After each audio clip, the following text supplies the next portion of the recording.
good people, and welcome to the Amateur Hour. My name's Justin, I'm the one called Junior. and today we're sponsored by EBXYA and Lofty Cat Studios, and a friend of the show, Adam Stone. And today we got something a little bit different for you guys, and let me explain. First things first, Tyler's not here, unfortunately, as you probably may know or not know because you're not used to our non-audio. So Tyler couldn't make it. Unfortunately, he's on call with his job. But we all got to do what we all got to do. But today we have two lovely, wonderful guests from the Red Tiger Clan channel, a gaming channel that has games galore for everyone. So we have Ransky 007, which is Colin. Say hellos. Oh, Say hello. hello, Colin.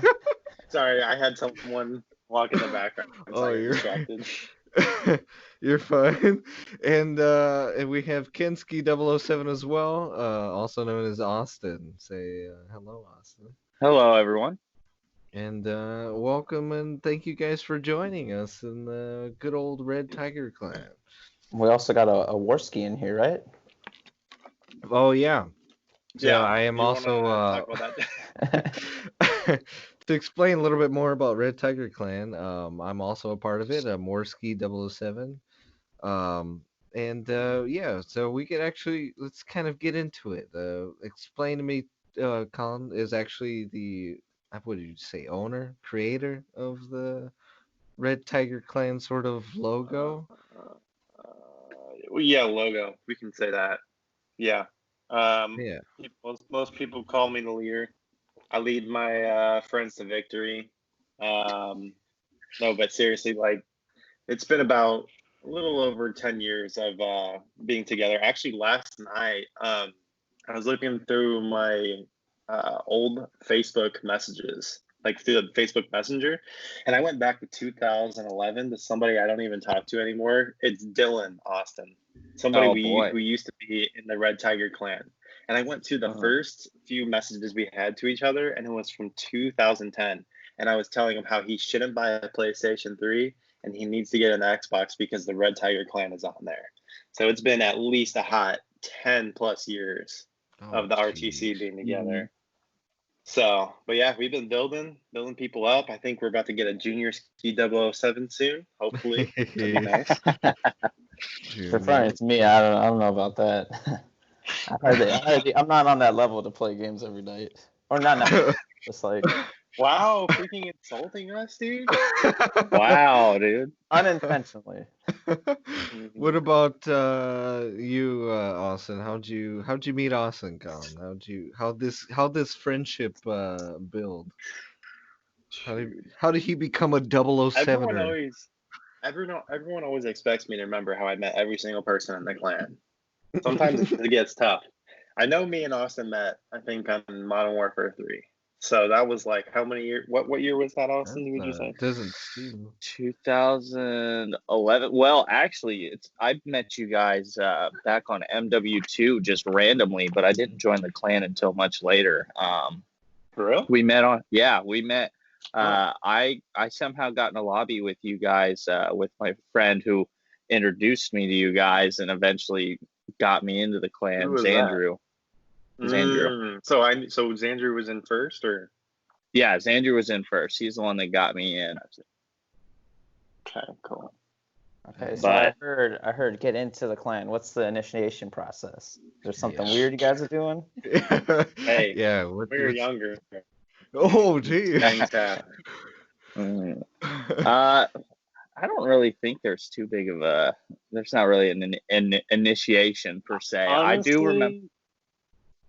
I feel like there was like some things that we had to do, but like it wasn't like too serious. I think we just had to kind of like stick around and like just play constantly. And really, the only specific things that you had to do was change your name.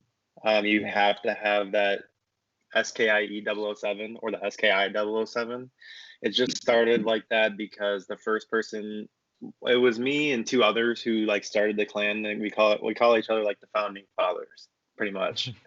But one of us, his name was already Shirky 007, so I kind of just like adapted that name from him, and it just went from there. I mean, we had a bunch of us. I mean, if I had a list in front of me of how many people have had that kind of similar name, it'd be going on forever. I mean, there's probably 30, I would guess, 30 of us. It's 30 or 40 for sure. You think about all the people we used to play with back in Black Ops 2. You got like Jessica, Andrew, Jeremy. Like, there's tons of people that we don't used to play with anymore. Yeah. I mean, it is that's true. Just from Oklahoma. Playing, you gotta imagine though that I'm sorry, Justin. You gotta imagine that all of those people had like the same exact name. Literally. So can you imagine how bullied we were? Oh, it was bad. I can imagine. Xbox 360 days, things were wild. It's not like it is today. No. Because it's the party chat server days. Remember those days where you talk in the servers, in the lobbies to everybody in the world? Oh yeah, anything goes. I remember those. It was really like you were saying, the wild west. Because I remember like you could say anything and everything. Like your name was something bad, you get wrecked. I remember one of the first names, and I don't know if you remember this, Junior. One of my first Xbox names was Ice Cream You Die. In the amount of hate that I used to get for that name was insane. People would just like nonstop like harass me about that name. They would say that I'd have that name to like, what is Ice Cream You Die? Is it because like you're getting raped and like all this insane stuff? And it was some brutal stuff that I would get as joke. I mean, but that was Xbox back in the day. I mean, if we could probably talk about like how how I don't know if you could say lighter things got, but I think it just got to the point where people no longer really use game chat anymore. I mean, at least once we switched over to Xbox One, people just stopped using game chat almost completely because party chat just is so much better. And but I think the original reason people used game chat so much was because like back in the day, we almost exclusively played search and destroy, and you can't be in party chat during that. So everybody was always in game chat. So we were always just the minute you died and you were in that death lobby, I guess you would call it, you just started going after each other. You know what, though? I just think of this too, Austin, is the RTC probably wouldn't even be anything without search and destroy because we would have been forced to go into party chat all the time and meet people. I swear to God, I think almost everybody in the clan was pretty much basically brought in by search and destroy, unless they were brought in from like a friend of a friend. You know what I mean? It's the only way we met people is in those lobbies and recruiting them kind of thing. Yeah. Bigger deal. Well, I know that's. I mean, it is. Oh yeah. I know that's how you guys met Xandru in an MW2 search and destroy lobby, and without him, I mean, I wouldn't be here. Then I don't know if Jeremy would be here either. Yeah, it just like a trickle down. Yep. That's and then the RJ, we met RJ through search and destroy, Vince through search and. That's how I met Corey. Was through search and destroy on COD 4 Modern Warfare, which was like 2007. And that's how we met Brady through search and destroy. I know, like during those times too, it was definitely not as common to just meet people online and just become actual friends. I remember like I've had a few like friends that I had made on there, but never, I guess, to your guys' level where. Colin, I know, as I'm aware, that you had actually seen and met Austin in person and hung out with him. What kind of led to that first experience of Austin kind of going out there? Was it recent? Was it way back when? I think it was like 3 years ago, Austin, or no? I think it was 2 years ago. 2 years ago.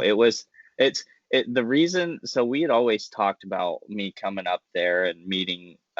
Colin, his girlfriend, Corey, just some of the guys, and it would always just like I was younger at first. At first, it was I was under 18, and then I was busy working, trying to make money so that didn't have to work while I was at college. And then the reason I believe it happened is my little sister, she made a friend over in Peru, Indiana, and she wasn't even 8. She was like 14, 15. And my parents, she went out of her way to show my parents this person, let them meet her. And so she got to go up there, and I honestly was like super jealous that she got to it. So I was like, you know what? I said, I'm over 18. I'm going to go see my friend that I had since literally 2010. Basically, at that time, it would have been 8 years of friendship. And I feel like at that point, like, if you've been friends that long, you're almost 100% certain that they're not going to try to get rid of you when you get there, I guess, as I would put it. That was the biggest concern my mom had, was she was like, I don't know these people. Yeah. Colin as a murder, I could not picture. Well, just think about it, though. I mean, murder you with love, maybe. I mean, it really wasn't that long ago, but the idea of meeting people online in real life is always scary. But it was different for us because we had known each other for over 10 years, or at least 10 years, or something around that time, and we'd talk to each other all the time. And we would use exactly what we're using right now, Skype or Google Hangout or something, to video chat all the time. So we knew each other's parents. We knew each other from just all that time. So we knew what we were getting into right away. The only thing we didn't have was meeting each other. So our parents, over time, over all those years, got comfortable with the idea of this happening. And especially because we talked about it all the time too. I'd say I probably have met, like, accumulating everybody that I met from the clan. I think I've met, let's see, Austin. We got Corey, Jonah, Brandon, Alan, Matt, Brady. So maybe 7 people from Oklahoma, Wisconsin, and Indiana. So, yeah, it's been, I mean, it's a risk always, but honestly, the reward is worth it. Because one day I will be getting married, and ironically, most of those people that will be standing by my side are people that I met online. So that's going to be one hell of a story. That's wonderful. Super unique. I mean, one thing I did want to more or less ask is, like, what did your parents think, Colin, when Austin said, you know what, I'm coming to your house, dude, here I come. Like, well, they knew him, they knew his parents and everything.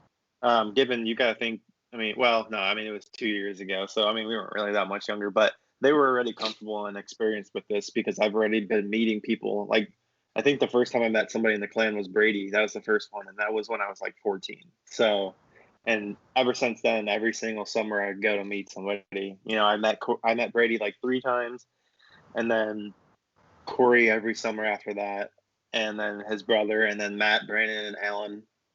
And then I met Austin after that. So my parents were already kind of relaxed with the idea of him coming up, because I would always like FaceTime him or Skype Austin. Like, even when we were setting up all this with the Google Hangout and the Skype, I would go back in my recent call history, and that's calls from 2014, 15, 16, 2013 of history of Austin calling me.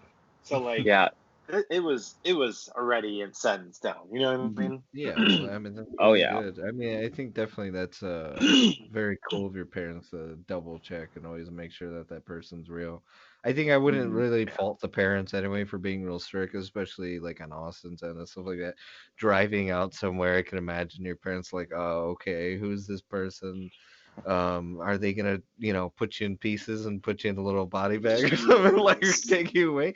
It's something, a genuine fear that I think most parents have. Like, I have a friend personally that I've known for like 5 years, and I definitely want to go and visit her sometime. And even my parents are like, well, who is this person? Like, why do you want to meet them in person? And like, and they're like freaked out. They're like, are they real? I'm like, yes, they're real.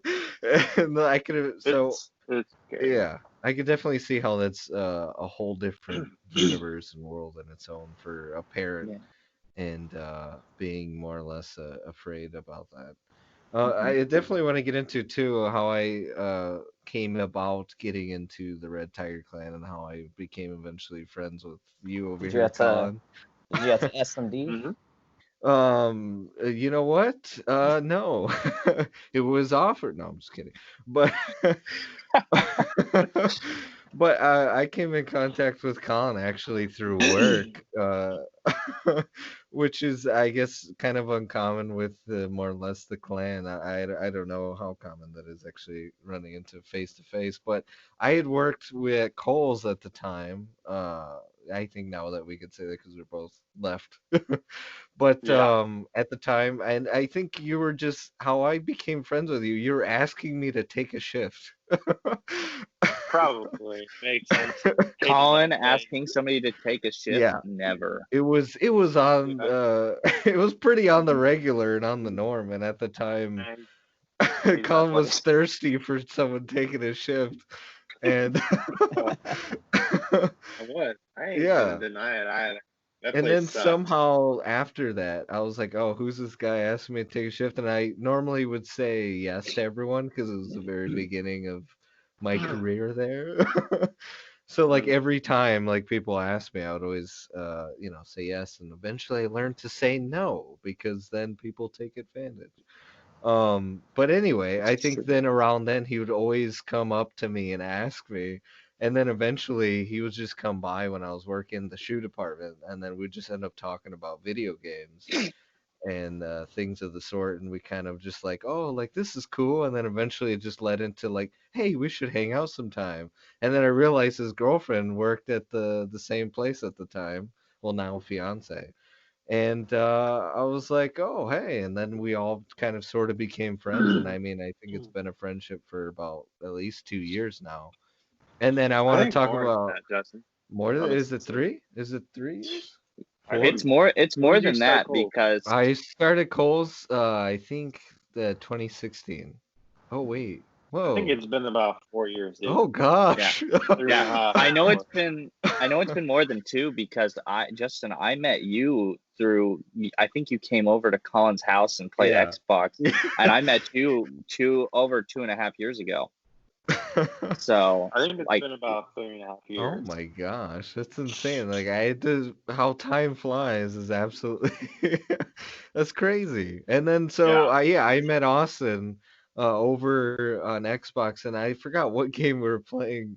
But do you guys remember the meme that we shared that like had us rolling that day? oh yes, dude. The 2 people kissing it. Oh gosh, that one was.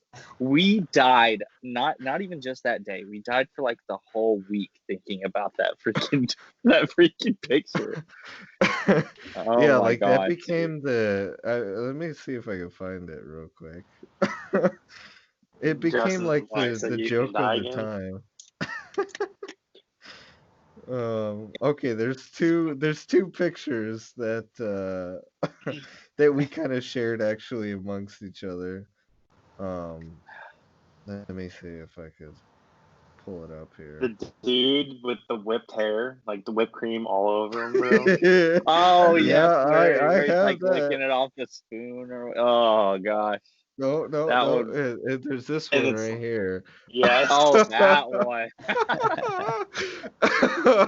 I think this is like about my favorite meme that I I got think going on that I we think kind me of and Justin shared. burned about 3,000 calories laughing at that picture over our lifespan. And it was like for like weeks. I couldn't get over Yeah, that. Like it was just my weakness at that point. If you could find that picture and send it to me, like I would die laughing. dude, that meme got hot too for a second there. So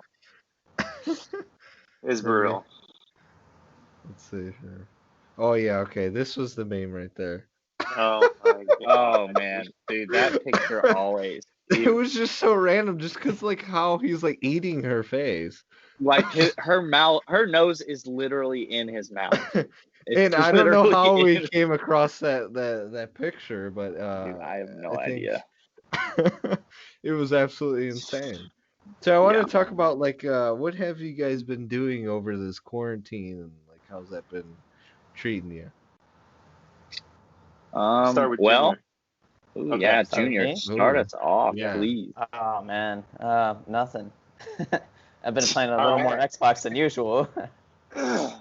Yes, he Yes. has. Yes, he Join the has. dark side. I've definitely been Netflixing pretty hard lately too. Tiger King was wild.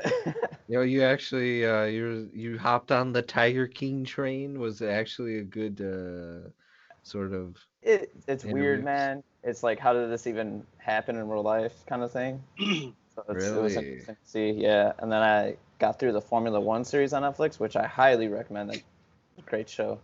And then I just finished Glow last night, which is pretty Really? good. Yeah. Okay. I mean, like, Dude, what's I got some recommendations. so just been Netflixing and Working at you know, home when I working at home. can. Yeah, just because Okay. my job, I still have to go out to the field every once in a while. But Really? Okay. Is it around a lot of people or how's that going? yeah. Oh, geez. Yeah, Did you buy Mexico doesn't masks, really gloves? care. What is No, your I kind of didn't buy a mask. precautionary No. measures during this corona-filled time? Cautionary measures. I know if I have to go into the office, man, I go to my spot and then I don't drink anything. I don't use the bathroom. I hold it the whole day. You And know what they then say, the quarantine, you gotta clench them cheeks. yeah, pretty much. You Mhm. got to seal the gate up. And then Still if be I great.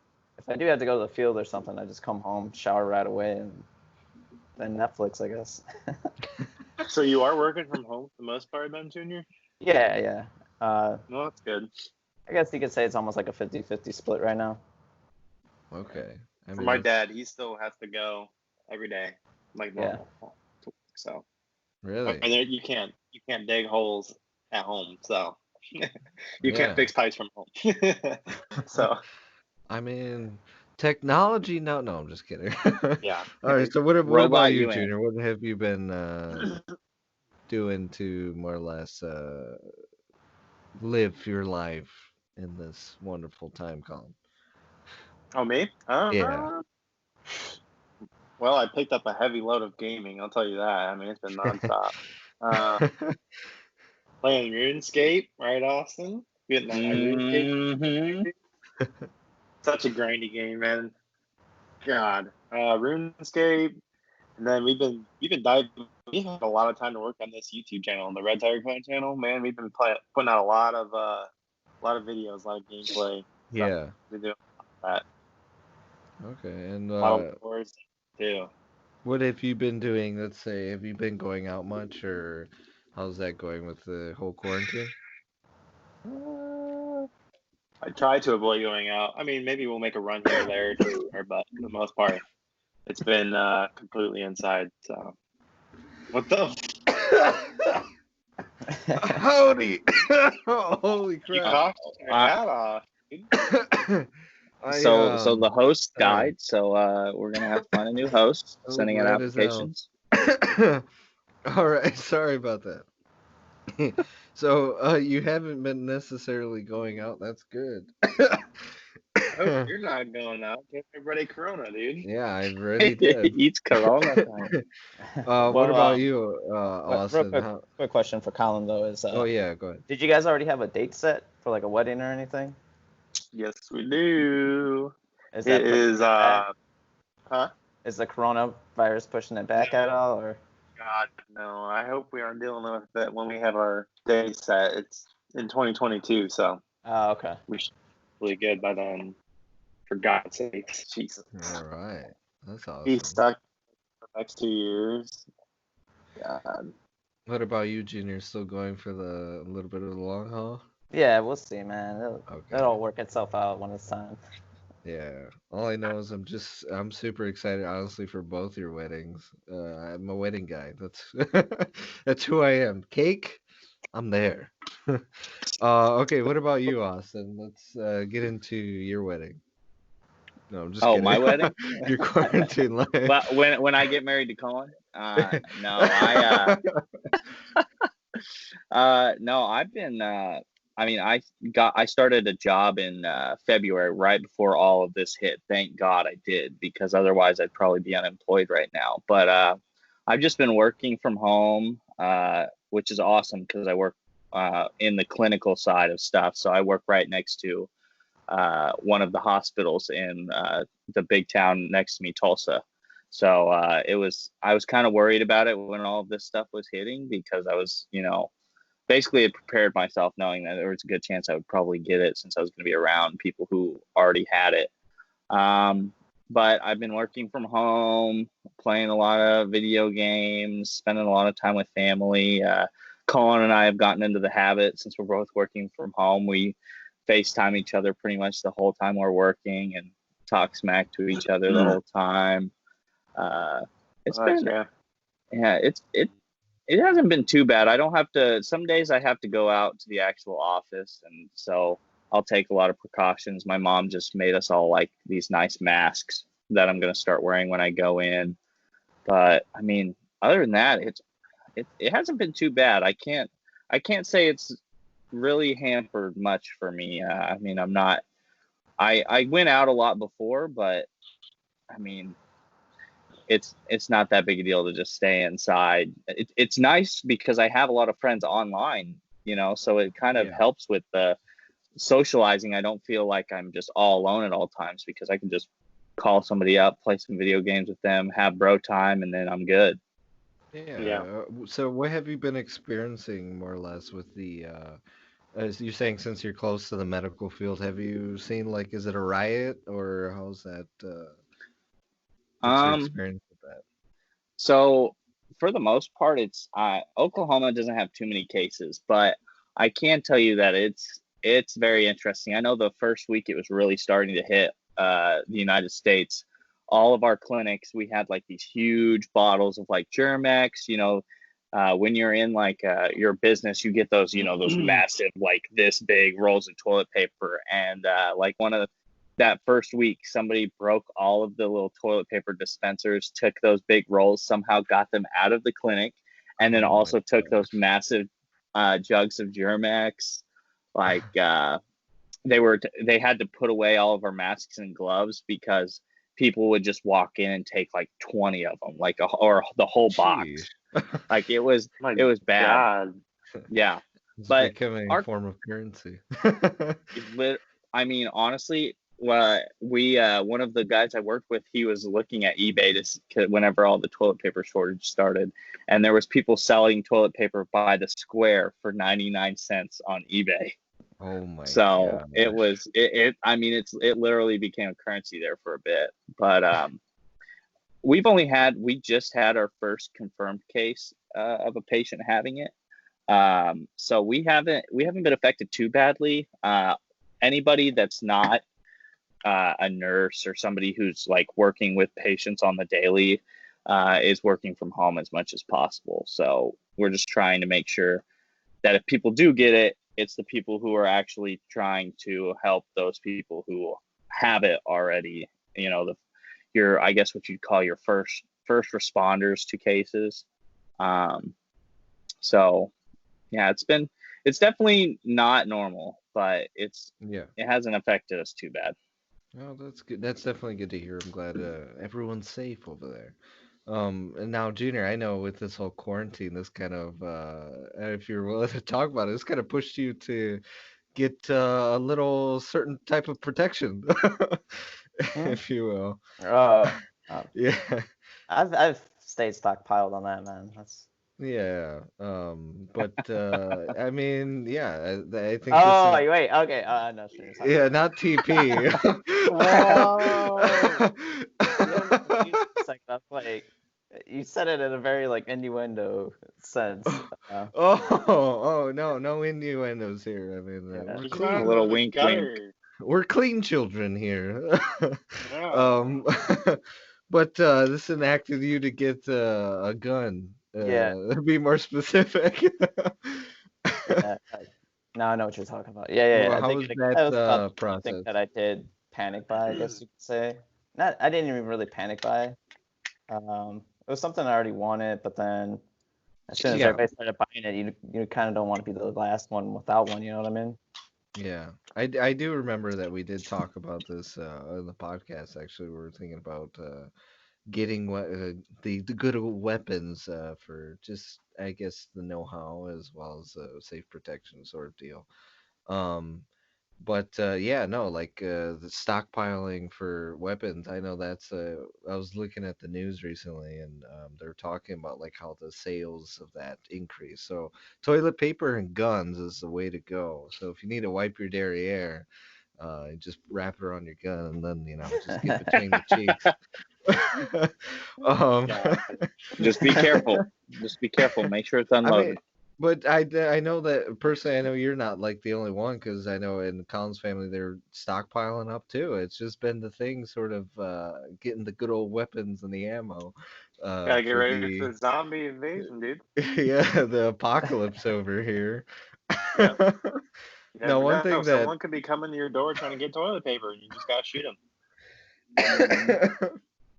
Now, one thing that I've noticed that Austin had actually mentioned that it was actually an interesting topic that I kind of wanted to get into was the factor that he was saying that now he can socialize now that he has video games and like Xbox and he has friends that he could just kind of get on every time. And I find it strange and funny, more or less, how before video games was looked at something that was super negative and like you're gonna stay home all day, man, and you're gonna rot your brain. And I mean, to an extent, I could understand it still, but I think that it's really cool difference to have more or less a I mean, it's more of a good thing now because now we can socialize, and now with technology, where all the boomers, so to speak, were afraid that this was going to be something absolutely horrible, that technology was going to make us antisocial, and now we're almost like the most social generation, but antisocial in person, but social like things over online. I mean, like, Mhm. what is your guys' kind of take on that? How do you feel about it?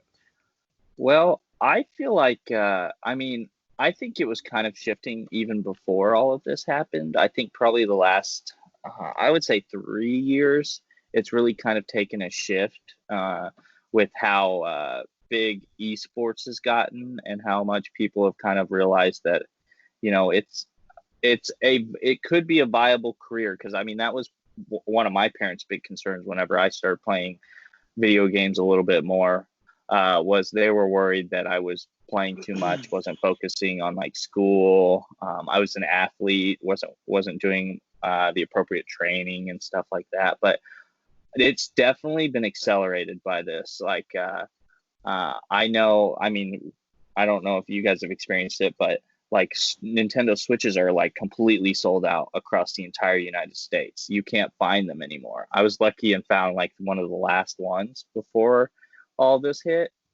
and like people are just buying them up like crazy. So I feel like it's accelerated it, and I think it's going to be a good thing for gaming once all this is over and done with. I think gaming will, I mean, it was already kind of mainstream, but I think it's going to really become mainstream because of, like, for example, NASCAR. Big NASCAR fan, but they can't do their races right now. So instead, on the big channels that show their NASCAR races, now they're doing iRacing. So they're having iRacing events with commentary, and it's like they just broke the record for the most viewers of an esports event, and it was like 1.6 million concurrent viewers. So I think it's just accelerating it. I think in 2-3 years, video games are going to just be the norm. You know? Oh yeah. So, like, how do you feel about this sort of shift almost like in popularity when it comes to video games? Like before, having something like a Ransky 007 or Ice Cream You Die, if you will. I mean, not everyone was necessarily proud of that at the time. And now, like, gaming seems cool. Gaming is like the new norm. Everyone does it. How do you feel about that? I mean, I would agree. I think back in the day, gaming was kind of more shunned upon, honestly. Like you game and then you go to school and people look at that and be like, wow, what a freaking loser, you game, dude. But I feel like nowadays gaming's kind of becoming more of like a cooler thing, you know what I mean, to be honest with you. So I guess that's my take on that. But talking about the future of gaming is really, really interesting conversation to have. I don't know if any of you have watched like Black Mirror or anything like that on Netflix, but they have some like super like really cool concepts of what gaming could become. Like every episode is kind of like an idea of how the future technology could become a problem for humanity. And like a lot of those have to do with gaming and stuff like that and what could happen. And it's just like super cool, to be honest with you. Have you guys seen Black Mirror or anything like that? I have not, unfortunately. I haven't really I, dived s- into it. I saw the one episode where it was like immersive. They put the little things on the side of their head, and they'd go and play the fighting game. Yeah. Dude, I'm telling you, it's freaking sick. Super cool. I mean, how do you guys feel about like the increase of like virtual reality games? Like, there's that new Half-Life game, I believe, and Yeah. it looks definitely a lot more beautiful and insane. I mean, Mhm. I definitely can agree, and I really like virtual reality. I think that's going to be something really cool. I hope it's going to be like something like Player Ready One, where you have like that bodysuit and you could just feel everything. Or hopefully you don't even need that, because I think that would be kind of annoying. I have to get into like a wetsuit every time and more or less figure out like what the hell's going on. You know, but I aside from that, I think though the only downfall when it comes to virtual reality is like the implications that it can harm your brain. Because I mean, a lot of times some people like you feel like you're actually falling and stuff like that when you're Dude, going through the yeah. games. And so that definitely, I know, I remember reading a study that I gotta get like these facts sometimes. But I remember reading the study, and I gotta look it up sometimes, see if I can link it in the description. Um, but in the study, it was talking about like how these virtual reality games can give you vertigo, and I can imagine like now our generation being having those issues getting into VR. So I think I don't know if it's necessarily a positive thing. I mean, I think it'd be cool, technologically wise, to see, but I think that would also be something very scary as well. I think my I biggest mean, concern with video gaming is the current push for like the best graphics possible. I think the only thing I'm worried about is us getting to the point where people won't be able to tell the difference between the graphics of a game and real life. Yeah, And that would be the part that would concern me. Until we hit then, I think for the most part, I mean, you're going to have your cases where people, get vertigo or something like that. But I think if we were to hit the point where graphics are so impressive that it looks like real life to the point you literally cannot tell the difference, I think that's when we're going to run into a problem. And hopefully, these game developers and these console developers have already thought about this and have like told these developers we're setting a hard cap and this is what we're going to hit and you're not going past this. Because I mean, even now I feel like we're not quite there, but there's some games like you can tell that it's getting very close to looking almost real. yeah. yeah. I actually I sent you a link this morning, Austin, of a game that's coming out that was like ridiculous and super realistic. I can't remember what it's called. It's like Snow something. Hold on. It's Yes, you called sent it to me last night. Snow Runner. It's literally like a realistic. It looks freaking like. It looks so good, dude. It looks so realistic. You can barely even tell the difference. And like it's like an open world game, and like the entire game reacts to how you treat it. If you build a bridge or something, like and you block the water, like it becomes a dam, and the environment will change. Like the entire environment will change on how Really? like that bridge or that dam was built and stuff like that. And like if like you're driving vehicles, you have to like pick like a specific vehicle to get through the Yeah. environment and stuff like that and carry your stuff. And like if you get stuck, you have to figure out how to get out of it and stuff like that. And like let's say you get stuck in water or mud, like that mud, the more you drive, like the more you spin your wheels in the mud, the more you go deeper into the mud, and it looks so real. Like you can't even tell anymore.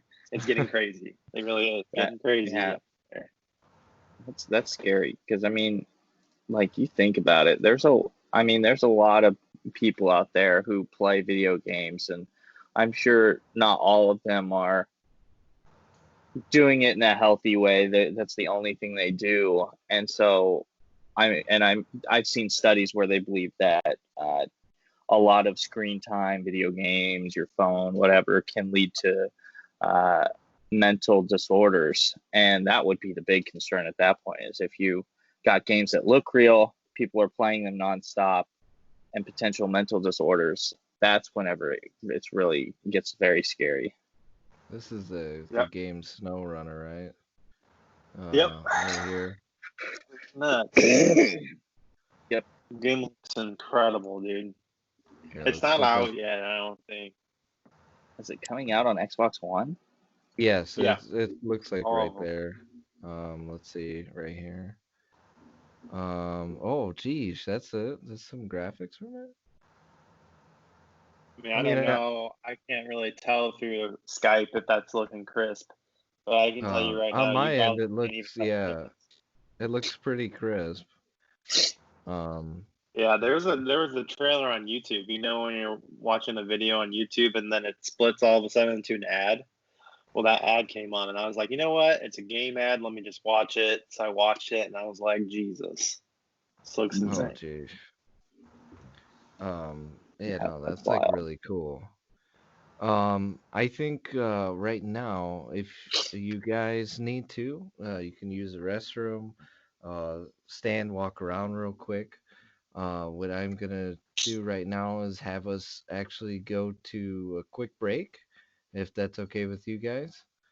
And I hope you guys enjoy a word from our sponsor. Adam Stowe, a unique alternative rock artist that delivers a lyrical narrative through unique stage performance that will resonate with its listeners. Breaking down like a bustle beast. I want to wake up late. No, I want to kill my head. No, but what else can I do? You're red inside my mind. Adam Stone's music describes emotions not commonly expressed. Alongside Adam Stone's lyrical talent is his ability to be a one-man band. You can follow Adam Stone on SoundCloud and YouTube. And I'm taking you down. You don't know what falling means.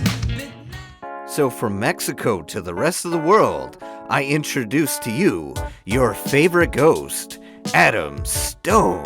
Get high-quality XLR cables from EBXYA. EBXYA makes keeping track of your cables easier by delivering 6 different color coding options.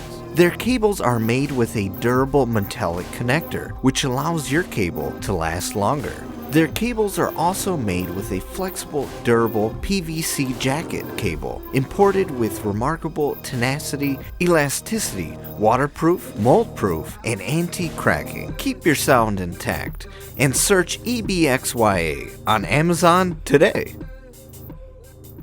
Hey Justin, you like to sing, right? Give us a little something. Hey! You need to take that over to Lofty Cat Studios. You can record all kind of music there. They got drum kits, acoustic pianos, Fender and Martin guitars. They can help you get your music on all streaming platforms and get you some CDs made. Okay. All right, welcome back, and I hope you guys enjoyed that word from our sponsors. We're again back with Red Tiger Clan.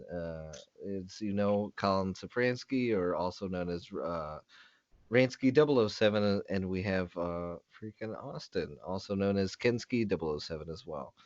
They're part of the Red Tiger Clan channel. If you guys hit that little notification bell in the top right corner, I might not even be in the top right, but regardless, I want to make sure I hit that for you guys so that way you can go over and subscribe. And again, thank you to our sponsors, EBXYA and Lofty Cat Studios, for sponsoring us through these lovely times. Well, Colin, I also am aware that you have a vlogging channel as well called Colin Clare. If you guys like to check that out, it's going to be in the link in the description, as well as a link to the Red Tiger Clan channel as well, so you guys can go over and subscribe. Now let's get right into it. Now I know you guys are playing RuneScape this whole time, and you were saying that you were No. in the grind and on the grind of playing this game. What has this hold on you guys when it comes to RuneScape? What's the hold? What's Honestly, man, what feeds me is the fact that I played this game since I was a little kid and I still cannot finish it. Ticks me off. I mean, I feel the it's a exact grindy same game. way. I feel the exact same way. Plus, I had whenever I was younger in middle school, I think I had my first ever account, and I got really far in it, and then somebody hacked me and took my account, and I was doing really good. I had leveled up really well, and so I've always just wanted to get back to where that account was, and I get close, and I'm like, oh, this game's getting boring. Stop playing for 2 years, come back, get Colin to come back with me, then leave again. It's one of those games like you play it, you get a little bored of it, so you leave it for a while. But you, for some reason, somehow, some way, you always end up coming back at some point. One thing I wanted to talk about is like there are those games that have sort of that aura where you go and you think about and you're like, wow, this is a game that's absolutely amazing. I can always come back. I can always play it. What's another game besides RuneScape that you'd say, Colin, is a game that you can really get into, get shaken? Ooh. Like always come back to it, you mean? Yeah, old game that like is your OG that is absolutely fun that you can come back to it and it feels the same. Hmm. Well, this one isn't as old, but I feel like Rocket League is always something you can come back to and play. Yeah. So like I've played that for like 2 or 3 years now, but I can always get jump back right back into it and play it. That game is amazing. But Oh, thinking of an older game, yeah. I'm trying to think of an older game that I just always go back to. Yeah. Well, you think about I could tell one as you're thinking. One of my games that I can always go back to is original Star Wars Battlefront 2. That's on Xbox and PS2, and I have such a blast on it, and I could have so much fun just playing it for hours again on end. Even if I've completed it like a billion times, that's a game that I could sort of get into that format. Junior, do you more or less have one that's you can hop into? Uh, Not that I could think of. Okay, I know the Battlefield series is something that we can always kind of get into and just have an absolute blast on. Yeah, I mean, in terms of speaking of like a series, yeah, I guess Battlefield would be one. Yeah. Or Now Gears what? of War, but Oh, Gears of War. Ooh, Gears Gears of of War War is is good. yeah. that's like I my knew you favorite say game. that. Yeah. I knew Austin was ready for It, that. Gears of War is literally what my uncle had Gears of War, and me and my cousin were staying over at this. It wasn't his dad; it was one of my other uncles. We were staying at his place, and he had Gears of War 1 and 2, and me and my cousin sat there and played nonstop in one weekend, 1 and 2. And from that point on, I was like, I want an Xbox, and that's probably what started me into true gaming was playing Gears of War 1 and 2. Yeah. Yeah, like I got into Gears, I don't know when, but like that's another I got into Gears 2 first and then I remember playing it with Junior. Now let me tell you, Junior for some reason, he's really good at this game. And one time I think it was either I was spending the night or it was while I was I think living with him at the time. But there was this one time where we are particularly up at till 6 in the morning. I think Oh actually I yeah, was the staying usual. I was staying the night at the time. And it was 6 in the morning. This kid's like head nodding, right? He's like going to sleep. He's like oh like doing the whole mess where he's super tired. And he was literally the best still on top tier of the score, getting crazy kills, falling asleep. He was literally hitting his head hard, kill, boom, head down. And it was just absolutely insane. I was like, what did he? I don't know if he has got eyes on the top of his head or what was going on, but like he was playing like not even he didn't even need his eyes to be good at that game. And I thought that was a fun little tidbit about that game. Wow. I Speaking, wanted to ask you guys. yeah. Austin mentioned that Gears of War is what got him in the really gaming, and then I'm guessing that's what got you in the multiplayer, Austin. But I was gonna ask everyone, like, what got you into gaming? Like, what was the game that you played that you're like, wow, I want to continue to game. I want to get into multiplayer, get more competitive gaming going on. What was it? Because for me, it was Halo, specifically Halo 3. That's what got me into gaming. Halo 3 is the first time I played multiplayer. And then from that moment on, I was just like, oh yeah, what else is out there? And that's when I jumped into COD 4 Modern Warfare. And then that just led on from there. So for you guys, what was it that got you in? Honestly, I think it's the same for me because as far as Gears of War, I never really played the online too much until like recent years. Halo was probably definitely the one that I would go on to multiplayer. Yeah. I think It makes sense. I remember I had gotten at the time, I barely, because I was like stuck with the PS1 for the longest time. Me and my brother would share it. And barely in, I think when the Xbox came out, like its second year, I had gotten an Xbox Elite and it had 120 gigabytes, which back then was absolutely amazing. It was more than you ever needed. And the games I had gotten with it was Halo 3 and Call of Duty 4 Modern Warfare. Now, I didn't have Xbox Live though. I didn't even know that was a thing. I didn't understand Xbox Live at the time. And this was like back in the day. I don't know if you remember like the old screen that they used to have where it was like you can shift through it and it would look like almost like a book. It was like really weird setup.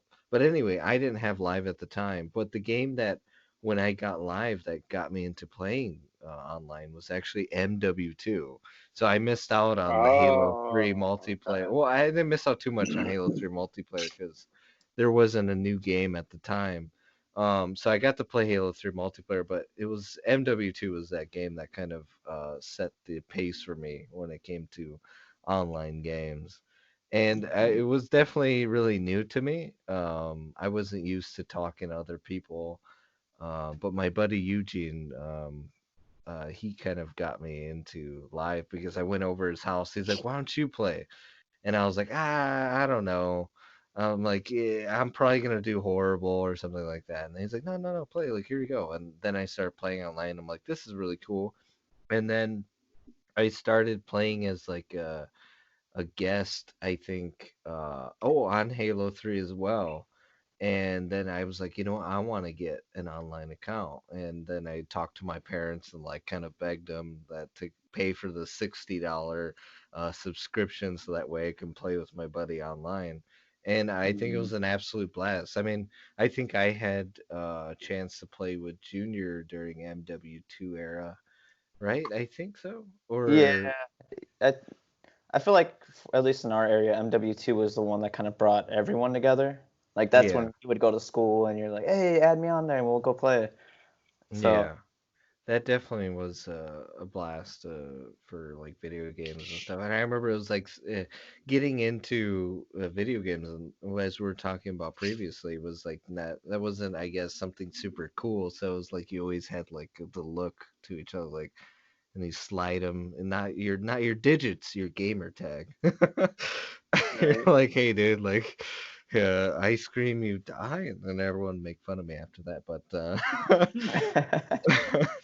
but regardless, I mean, that's kind of what got people into it. Now, the Call of Duty format, now getting into it, has been something that is, I think, been always held to a high standard, but at the same time, held to the same exact formatting standard. They really believe in the idea if it ain't broke, don't fix it. I mean, what's your guys' take on that idea? I think the thing that keeps it fresh is the fact that each of the developers, every game has its slight little twist. Like you have your Advanced Warfare, of course, had like the boots off the ground stuff, and then you have the Black Ops series that's more. I would say it's probably more. I would say it's the more colorful of the two. So there's like a lot of color, like especially the original Black Ops was just like it looked like they threw a box of Crayolas at the screen and just let it go. But then there's like its little twists here and there, the guns. I think that if it was say the same thing every single year, like the same time to kill, stuff like that, I think it would have gotten boring right by now. Okay. I mean, what about you, Colin? Do you feel like the format has really changed, or do you feel like it could innovate more? What would you want from a Call of Duty game? I mean, that's a hard question to answer, to be honest. I mean, I don't know how these developers do it because I mean, they're trying every year to switch it up. You know what I mean? And I feel like they've done just about everything. They've done it just about every time period. They've gone to the future. They've tried the exosuits. They've tried the boots on the ground. They've tried everything. I mean, really, at this point, what can they do? And what are you noticing now? Remasters, remasters, reboots, reboots. You know, so maybe there's really not much out there left to do other than make what they've already done just better. You know what I mean? I Yeah. think that's kind of where it's becoming. I mean, I don't want to say this, but like, unless there's another real life war, I mean, there's not much to do anymore. I mean, there's just not. I mean, so just keep rebooting, I guess. I mean, now we're hearing the Black Ops series is being rebooted. I mean, that's it's gonna be fun, I'm assuming, and stuff. But it just kind of goes to show that there's not really much out there that you can do when it comes to a war game. I mean, you've made 20 of them, so what else is there? You know? Yeah, I definitely can agree with that statement because yeah, I feel yes, it's sad that there's not as high of innovation, and I know that when Call of Duty did try and innovate, it wasn't necessarily something that was accepted widely by the everyone. I know I personally was not accepting of the non boots on the ground running off the walls. I thought it was just too absurd for a Call of Duty game. But I still feel like there's ways they can develop story wise or even cooperatively wise. But with that said, I mean, I too can agree that these sort of video games, when it comes to multiplayer, has been something that what else can you do when it comes to war games? Because I feel like even Battlefield itself is having issues with figuring out where this war game can go. Like Battlefield, they went from World War II to then or they went to a regular modern Modern. warfare Yeah. and then to just jump back into the past for Battlefield 1. And Battlefield 1 was absolutely wonderful. The campaign was short, but it delivered a lot of emotion, as well as, I guess, ambience of that time era.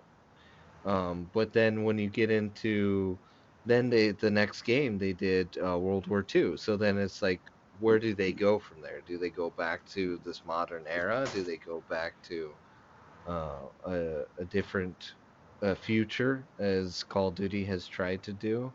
I feel like multiplayer games, when it comes to war games, now we're going to be kind of caught unless people start see, and then that's where it gets me going to the idea that I think developers and video games as a whole, they need to really start focusing on campaign and a cooperative experience, because there's only so much you can do as multiplayer. But focusing on something more story, I think, gives them a chance to sort of innovate when it comes to video games. Because if not, you're gonna get rinse, repeat the same old thing. I mean, the mechanics being the same, like that can be fine. But when it comes to story or something that drives people into a game, I think that's more important than even the multiplayer. I mean, I'm sure there's things that people can do with cooperative gaming, like of increasing it to a five-player cooperative or something. Is there any way or idea that you guys feel like these war games can sort of innovate to uh, capture your attention, or even um, you know, uh, when it comes to that. I think. I think they're. Oh, sorry, Austin. No, you go ahead. I was just gonna say. I mean, I think they're trying to come up with ideas. You know what I mean? Um, they clearly jumped on the bandwagon of Warzone, and then you had the blackout before that. So Call of Duty, I think they're trying to come up with ways where they can take their game and add in, or their style of gaming, and add in other aspects to make it interesting. See, we've had back-to-back years now where we have that battle royale added into the game, and so I think that they're definitely trying to keep their style but add on more to it. I think definitely you add on another 10 years from right now, I think you'll definitely see that they've done something that has added to the game that's not been there from recent times, but is going to be kind of cool.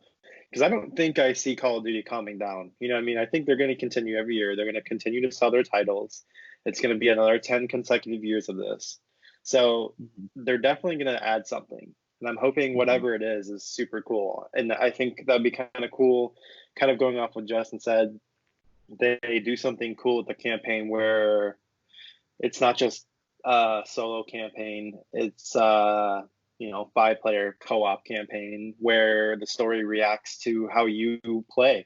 That would be kind of cool for a Call of Duty game. Not just running. You know what bores me about Call of Duty campaigns nowadays? I hate just running out there and shooting AI. I hate it. I mean, it's boring to me. I don't know. Yeah.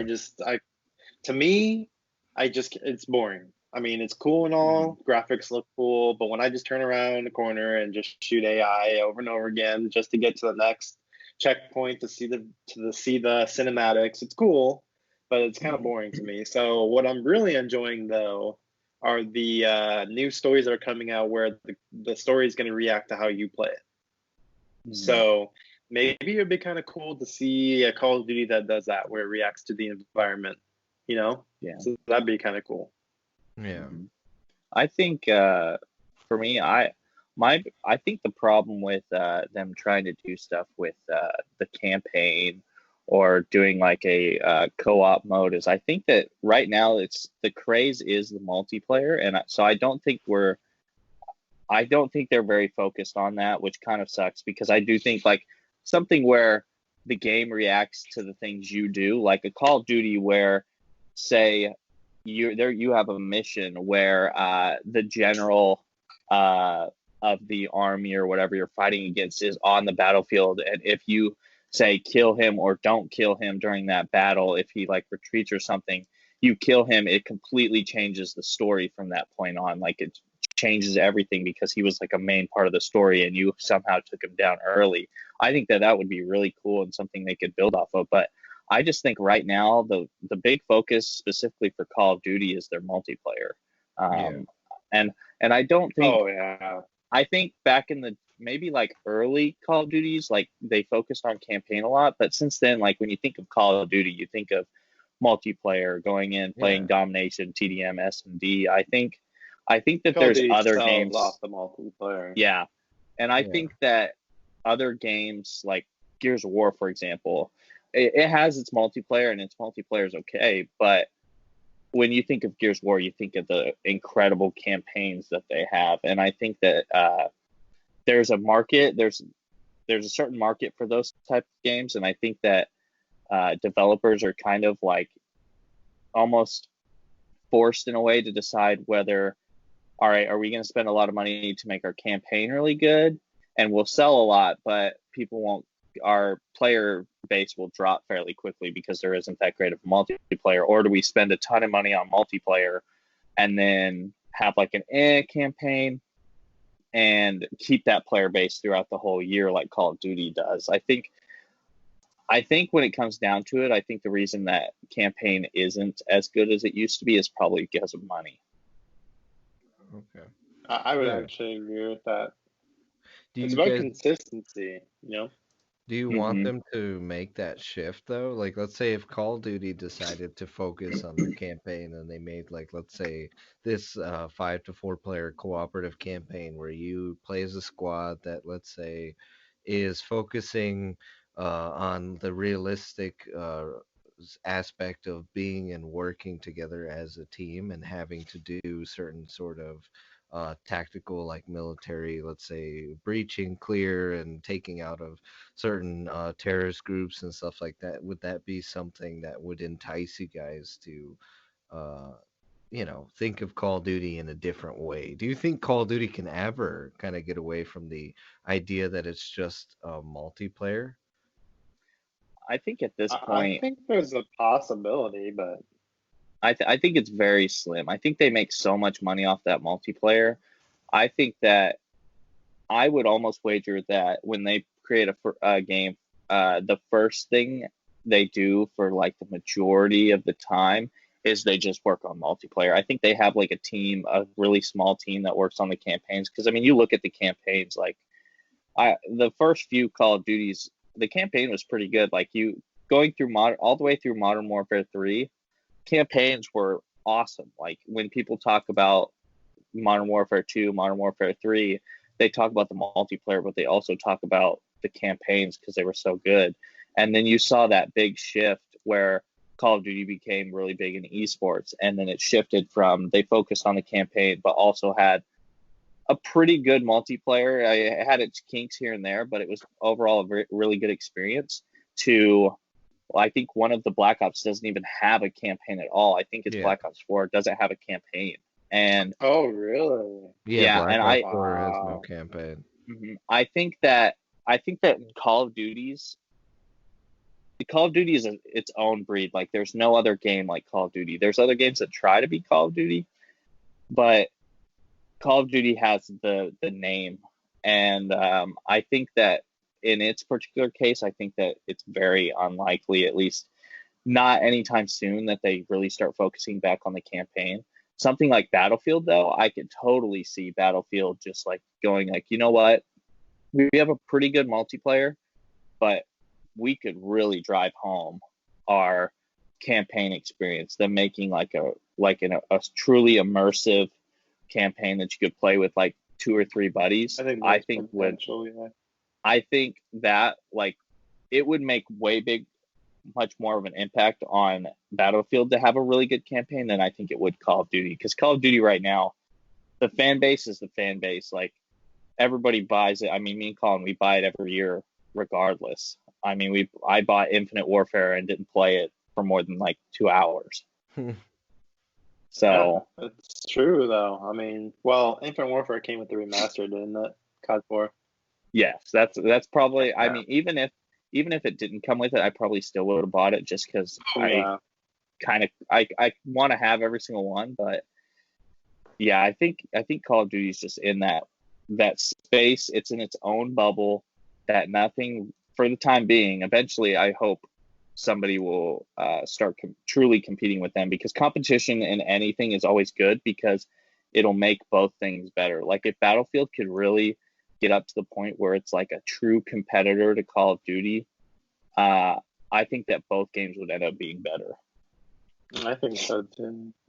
So, I mean, I think you as a company or as a brand, I think you know you're good when as a consumer, you're worried that you're not going to get it because you're going to break your streak of getting that product every year. Like I'm at the point where I'm at like 20 Call of Duty games in 20 years or 15 Call of Duty games in 15 years. It's like that. And I'm like, well, I can't stop. Like I got to keep getting it. You know what I mean? So I mean, it's out there, and Call of Duty it's on its own level. It's always been the number one everything, but I would like to see that competition too. yeah. Mm-hmm. Going back to like Black Ops 4, I do remember when they took off the title or they took out the campaign itself, and people still had that.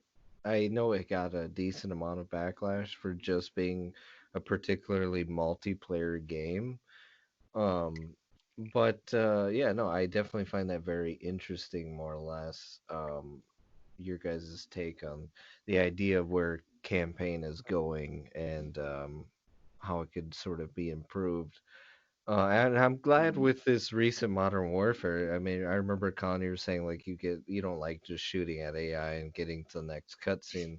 But with this Modern Warfare, what I did like about it is it kind of somehow tried to find a certain amount of weight to put on your shoulders in the video game, to more or less immerse you more into the storyline of the campaigns. And I thought that Well, yeah. making it more realistic, it gave it a bit more of me wanting to play it a lot more. So it just Mhm. added a level of interest. Yeah. Well, I'm Well, gonna be honest. I didn't finish the campaign, to be honest with you. I got like 3 or 4 missions in, but I haven't finished it. But from what I did experience, yeah, I mean the graphics were freaking incredible, and those cutscenes looked like a dang movie Yeah. nowadays. So, I mean, I think I'm planning on just going back and replaying it and just recording it and putting it on the channel. To be honest with you, because I don't know the story, so I think I'm just gonna do that eventually. But yeah, no, Yeah. I mean the graphics were incredible, and the story seemed really good. So. Yeah. I Mhm. think my only gripe with uh the story was that it was actually too short. But other than Mhm. that, Wait, I mean, it was fairly Right. well. yeah, that's what I was gonna say. Is like you can even. I was gonna go back like Black Ops 4, even though it didn't have a campaign, it still sold really well. And this new Call of Duty Modern Warfare, the campaign is good. Like I love the campaign, it was really good. But you can tell that it was an afterthought because of how short it was, and I think that's probably why um, the campaigns are like it's not the campaigns aren't doing anything super crazy because they're just thinking of that multiplayer first. And that and I it's kind of hard unless they do a world where like things change depending on the outcome of certain battles you have. I mean, I don't think that the Call of Duty campaigns really have that much replayability, and I think that's probably another issue that they run into. Yeah. And a lot of games have problems with is because if you can't replay the game and it feel like just a little bit different, people kind of get bored. It's like for example, uh, RuneScape. We'll go to RuneScape. You can start a whole new account and do a completely different thing, and I think that's why people go back to it. I mean, you see people on YouTube, they'll leave for 5 years, come back, and you can make a whole different account, do everything completely different. And I think if Call of Duty can find a way to make it to where it's not the same thing every single time you play, um, in 6 7 years we'll be talking about Call of Duty because of the incredible campaign, not just because of how good the multiplayer is. Okay. And getting into the multiplayer aspect of Call of Duty, what's something else innovative that you would like to see from them when it comes to Warzone, when it comes to do they need more variety? Is the mechanics running just fine? Like what's else something different that we would like to see from that multiplayer title? Well, we definitely, I mean, Austin, we can agree to this, Justin, too. We definitely saw, regardless if you like this Call of Duty or not, we definitely saw a lot of changes. Yeah. They no more prestiging. It's Mm-hmm. battle pass based. I mean, you can argue where that came from. We all know where that came from. But Oh yes. they changed a lot. I mean, it's battle pass, season based. There's no more prestiging. What else? There's no what do you call it? The buying the boxes or whatever, the Loot Oh, buying the loot boxes. packages or crates. whatever. Yeah, Yeah, yeah, there's no more of that's a good that, which thing. I love. I hate loot crates, man. I hate it so Same. much. So I'm glad they got rid of that. So I mean they're changing a lot. They added in the Warzone, which I mean they added in last year too, but that is Yeah. newer to Call of Duty. The So cross they're play. trying to change. Yeah. The question Mhm. is what they're doing working? You know what I mean? Yeah. I I do think. like their crossplay that they added. And Mhm. sorry to interrupt. You can go ahead. No, I was about to say the crossplay is probably the biggest thing that they changed with this one. I think we can all agree though, this Call of Duty, the maps is probably the thing that holds it back from being a top 3 Call of Duty, because there are a lot of maps in this Call of Duty that are just not the greatest. We can all think of one in particular, but I think that also it's kind of, I don't necessarily think it's either the maps or it's what they went with this time, because I know that the developers came out and said that this Call of Duty was marketed towards new players, and so therefore there's a lot more spots where you can hide and get the jump on somebody. But I think if they could improve somewhere, if they could make really, really good maps, I think that would be a big difference in the playability of multiplayer. Yeah, instead of like not recycling the same maps that they do, Mhm. like Yeah. Rust and all this. Like I enjoy seeing them remastered, and not to say that I don't even want them in the game, but I still want newer, better maps that Yeah. are like, wow, this was Yeah, absolutely and amazing. these maps for this game are awful. I mean, one I, thing well, I that- can't say awful, but they're not great. They're not great. No.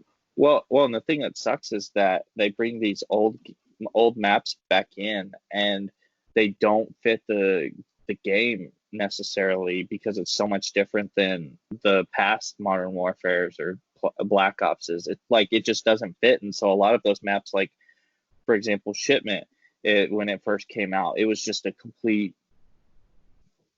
insane experience where you were just spawning and dying. And same thing with Rust. It's just some of these maps just don't necessarily fit the game, and so it kind of hurts your perspective on how you remember those maps, because whenever I think back to Rust, I think of MW2, quick scope battles, everybody having a blast. Yeah. And now whenever I think of Rust, I think of being stuck in one of the corners of the map, people just constantly destroying you. Yeah. Which I think a lot of that has to do with the fact that I think out of all the Call of Duties, this one has the shortest time to kill. And those are such small maps that it's like boom, boom. Like there was one time I can think of in particular, I was on Shipment.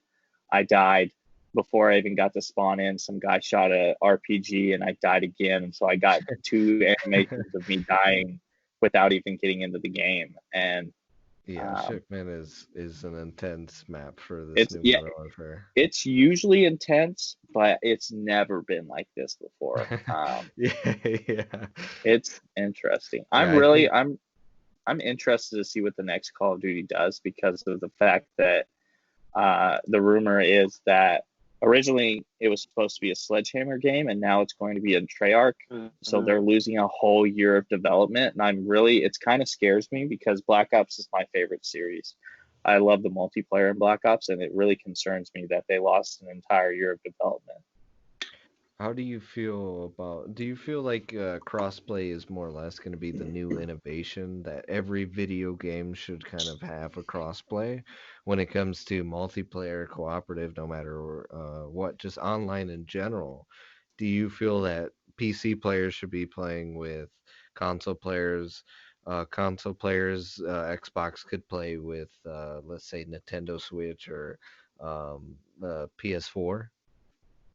I think it will be. The thing I would like them to add is like for console in particular, we all know that PC players at least I believe, PC players have a big advantage with how quickly you can move with a mouse and keyboard compared to a joystick. I wish they would add some type of setting in, maybe in the next one, where you can decide what other platforms you play against. Like if you want to be like, you know what, I only want to play with PlayStation and Xbox and maybe Switch players, and maybe not PC players, because then everybody can kind of cater it to what they want to experience. Because I mean, we've all had those experiences where you're in a lobby and you're doing good, and then the next time you go into another lobby, you're getting absolutely destroyed because there's a guy with a PC just going crazy. He has a higher frame per second, Yeah. I think that would be really cool, something that they could add. Okay. And I guess we're kind of getting close to time here, so here's what I really want to talk about. I'm not going to necessarily consider this a weird things on the World Wide Web, but the recent uproar in quarantine memes and jokes and trolls. What do you guys feel about it? What's your favorite ones? What have you seen? Give us a good show. Hmm. Who's got something? I can't think of I a I could specific I one. could start off the recent increase in my school's doing the same thing where now we're having to do these Zoom classes online and we have to talk to our professors or whatever.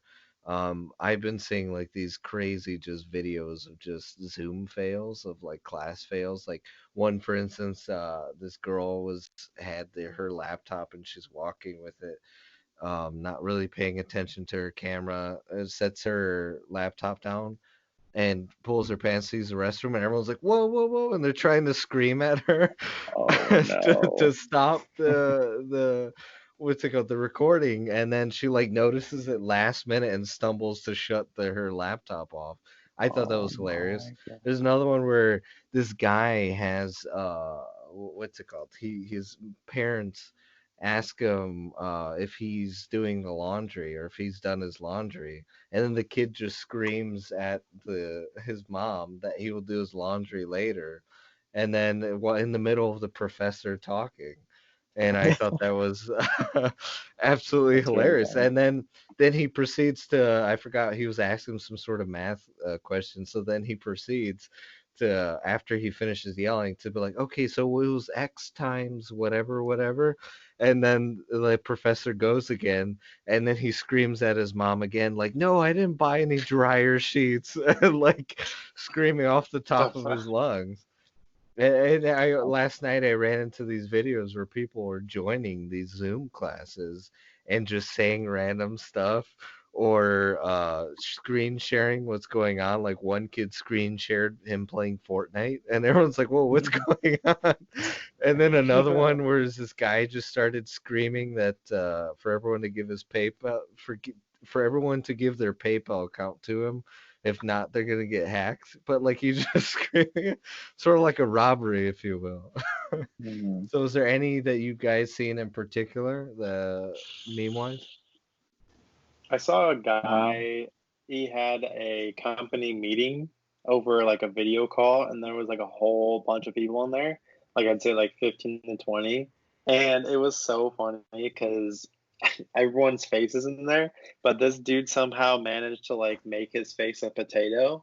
And so like literally they're just all talking, and every time he would respond, you just see a potato with eyes and a mouth talking. It's so funny, dude. Everyone was all dressed up in their suits, and this guy's a freaking potato in the camera. I was dying, dude. that's really funny.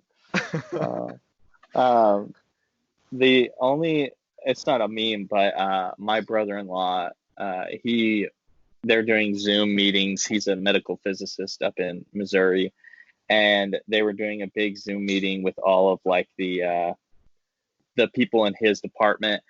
And he made his background, the big Tiger King craze right now. His picture was Joe Exotic right behind him, and it just so happened that it made such an impression that they're like the entire screenshot of like all of the people's backgrounds and stuff made it onto the front page of their university's newsletter for the week, talking about how things have changed from the coronavirus. Other than that, I've seen that it's not necessarily coronavirus, but I've seen them the videos of like the people talking about how to get your significant other's attention when they're playing video games during the coronavirus, and it's like them walking in with a towel and Oh, their boyfriend or girlfriend sitting there like just playing, and then they're like, "Hey, babe," and then you just see the towel drops, and the yeah. guy just like best one was this guy. He turns around and he's like right in front of his Xbox, and he doesn't even look at it, turns it off. I was like, that's funny. But Yeah, there's some I good did ones see out there. that going around, and I would say that I would probably be super happy with that joke. You know, Yeah, it's like I would not be upset. another one that I seen that I was thinking about when you were talking. It was this one video where this professor's apartment was catching on fire. There's something on fire in her house, and she's like, "Oh, there's a fire. I gotta. I'm so sorry." And like she's scurrying to leave to get the fire of whoever caught whatever on fire. But I thought that was like another sort of hilarious Mhm. time frame.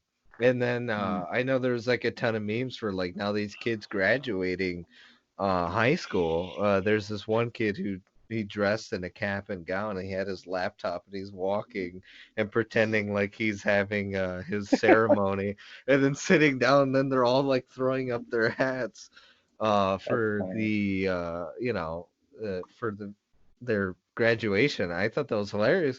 But then I forgot what school it was. I heard they might have I don't know if it is. It might be Purdue. They might have an online graduation ceremony. Mhm. Wow. So I Yeah, don't that's what know I if heard that's. too.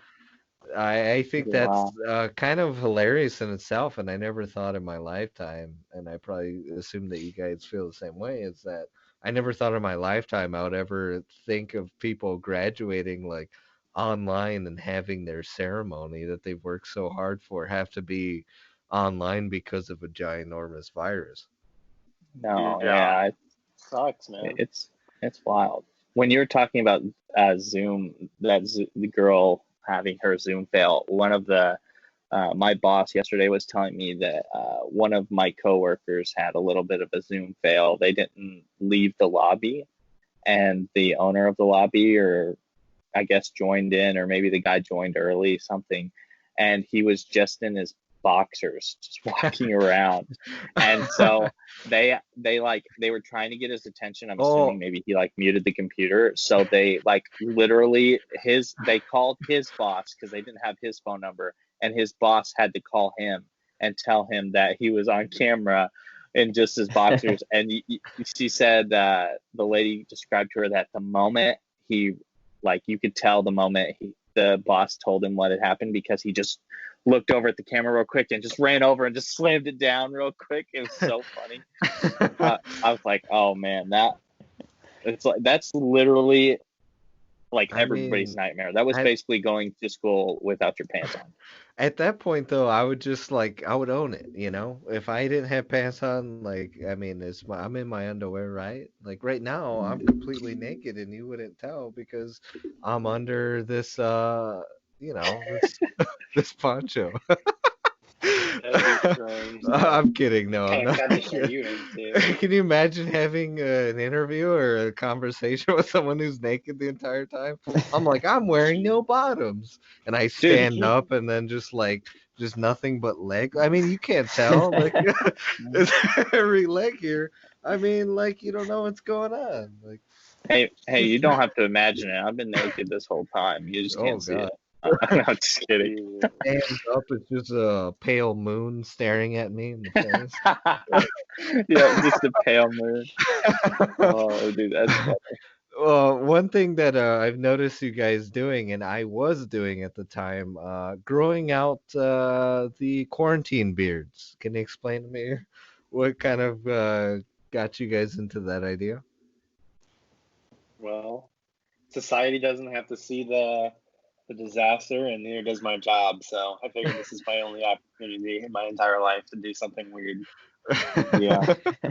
Yeah, my job I have to wear khakis, button up.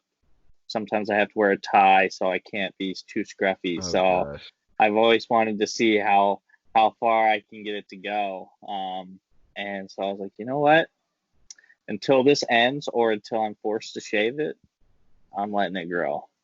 Yeah. Yep. So this is like 2 weeks of not shaving at all. So I'm hoping it gets pretty big. Well, you know what? I definitely wish you guys luck on your beard endeavors. I mean, I personally, I was trying that, but I get sometimes so annoyed with such bushy facial hair that I shaved it. I was like, you know, I have nothing to prove. I know I have a bushy beard, and I kept messing with it, and then it was starting to itch me because I keep touching my face, and I was like, you know what? I have to shave it. So I went barefaced, so I look like young again. I have the fountain of youth. I'm 17 again. But one thing that I'm wearing a hat for is because like my hair has been absolutely a complete like just maniac mess, and I haven't had a haircut in like freaking months now because I didn't think we were gonna have a virus outbreak.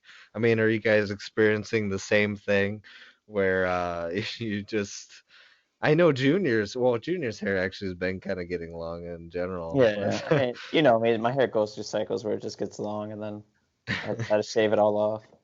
yeah, and then we show up one day and I'm like, oh, well, that's new. I But wish I could say that my hair's growing out really long, but Ooh. it's really not. It's really not growing much.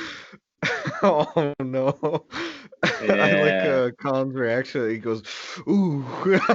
Yeah. Once you started talking about it, it's like, oh, yeah. Yeah, it's not going too well. So I in usually regards go to about, okay, I was gonna say, I usually go about like 4 to 5 weeks between haircuts. And of course, my 4 to 5 week period was right when this coronavirus hit and we had to stay in our houses. So now I'm on about like 6 to 7 weeks of like no haircut and I want to die. I feel like I have 20 I'm pounds in on my head all the time. I'm on about 4 to 5 months. So yeah. I seen this one sort of meme where like someone's like, "Are barbers still going to homes?" Like that I was would, just like it for it. I would not do that. Barber. Dude, bring a barber in who's been cutting like 20 people's hair right before you in their home. There's no way. I'd be like, No. yep. Just That'd shave be your head like, at that point. yeah. Well, yeah, he'd cut my hair and then I'd feel like it was like I couldn't get the potential virus out of my hair, so then I just shaved my head bald. So would you just allow you? Okay, here's a question for you guys. Would you let your hair just grow crazily long for some time, or do you feel like at some point you're gonna have to cut your hair? Um, I'm this will not have to cutting go it. on for a few years for me to have to get to that point. Yeah. I mean, okay, let's say this goes on for a few years. What's one sort of item that you think is going to be a hot commodity for you to have, like a resource, if you will? Is it TP? Is it hats? Is it water? Like, what do you think is going to be a hot commodity if you were in the apocalypse or this corona just lasted forever that you're going to try and hoard? What's one thing? It could be as bizarre Hmm, as you want. I think one thing that's getting kind of overlooked that might become a hot commodity is clothing because it's all made in like those big like warehouses, and most of Yeah. those aren't like going like happening anymore. So eventually, like they're not gonna have new clothes. So I'm not necessarily gonna hoard it, but I'm gonna make sure I'm taking care of my clothes because Lord knows, like I don't want to have my mom like have to make me a shirt out of potato sacks like the old days. Uh, but Oh my toilet God. paper, toilet paper is definitely going to be a hot commodity. I could see your mom having to like sew a bunch of old underwear so that way you have a shirt. No, dude, when you say that, I think of like Colin just threw away a pair of underwear and there was like a big hole in the bottom. Like imagine, What? yeah. Imagine like instead of being able to just be like, oh, I'm gonna throw them away, you just have to stitch that back together, dude. Like your underwear just becomes like a bunch of patches.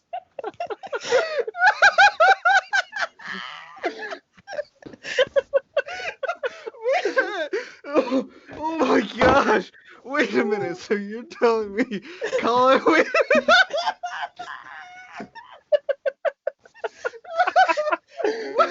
Wait. Hold on. You just jumped in a whole part of the story here.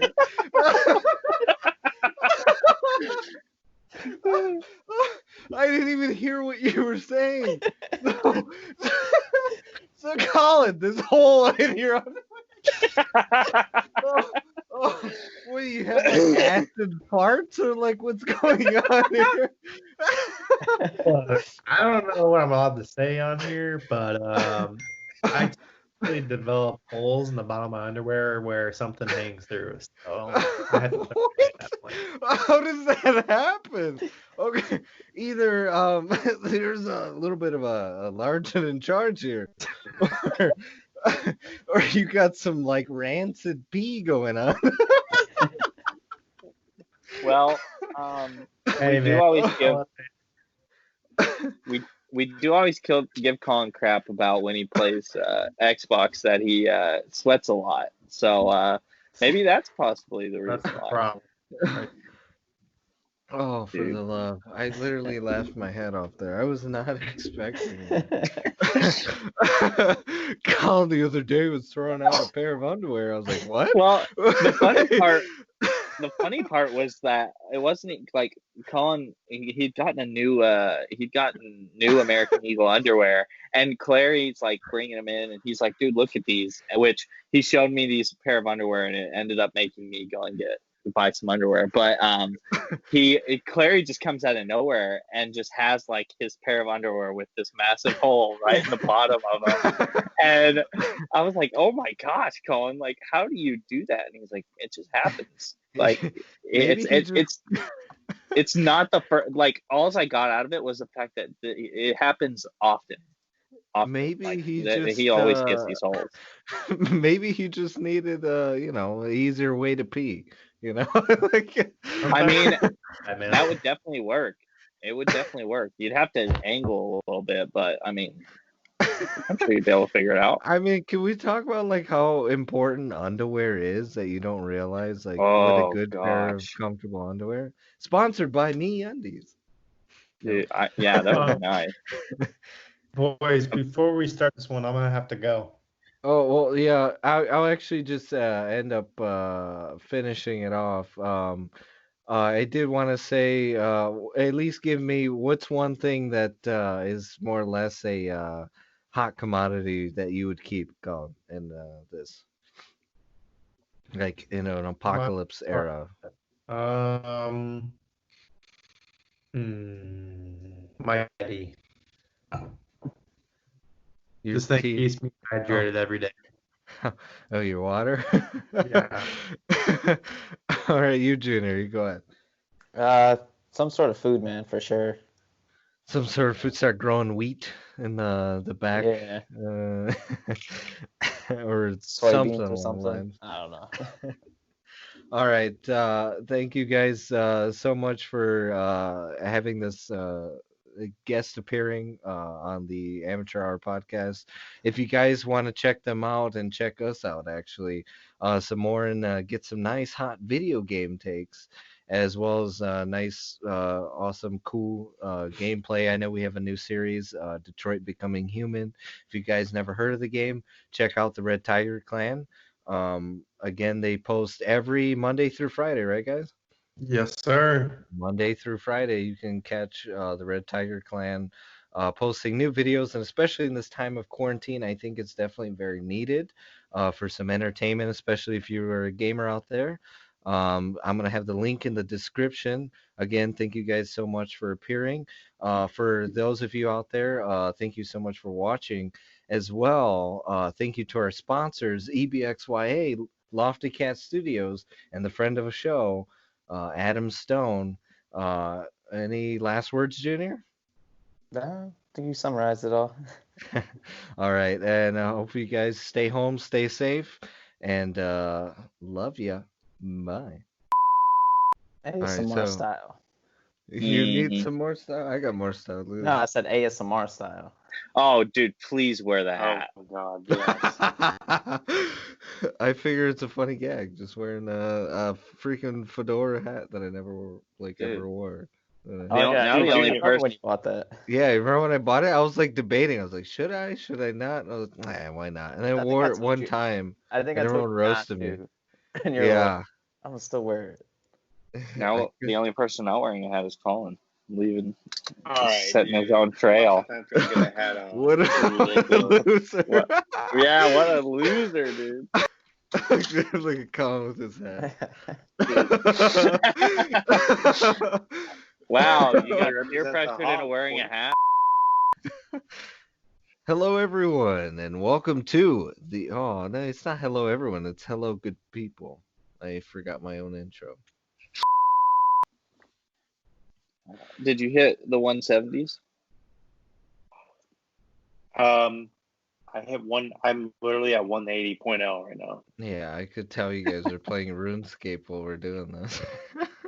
No, You nerds. Never, dude. look at your face. You're like, Yeah, he looks like a kid about to get into the cookie jar right there. Dude, I mean, it's hard because Colin's trying to catch me on the grind, and I can't. oh my god.